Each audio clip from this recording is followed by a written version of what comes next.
This is what I call my winter tomato sauce, although because it's based on canned tomatoes, you can make it at any time of year. The important thing when making canned tomato sauce is to choose the best quality that you can afford. Cheap canned tomatoes taste watery and stewed and dull, and no matter what you do to them, they still taste like canned tomatoes. I like to use San Marzano tomatoes, which have an amazingly rich flavour. The trick is to drain the tomatoes first to avoid the sauce being too wet and the pizza being soggy. You can save the remaining juice to use in a stock for a soup, or maybe even a Bloody Mary. These tomatoes have already been peeled and de-seeded, which helps a lot with the flavour.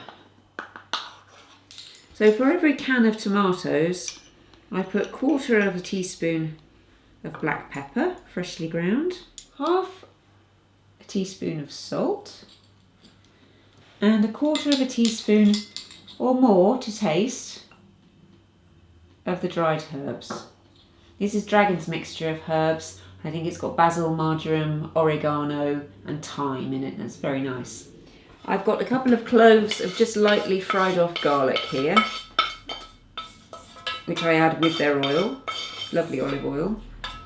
So that the sauce tastes truly bright, I'm going to add the juice of 1/2 lemon.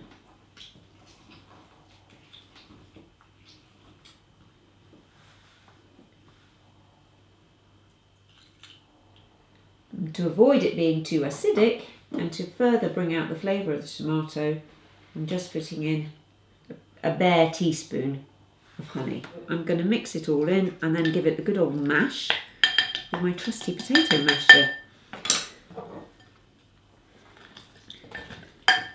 This gives a lovely sauce which has got some texture but not too much. There's no strict rule about how much you should mash or bash your sauce. It's really a question of what texture pleases you. I like it to be smooth but with identifiable bits of tomato in it. Now all I'm going to do is put it in the fridge in a sealed container so that the flavours can meld and blend overnight. And tomorrow it will be a much more subtle and delicious thing.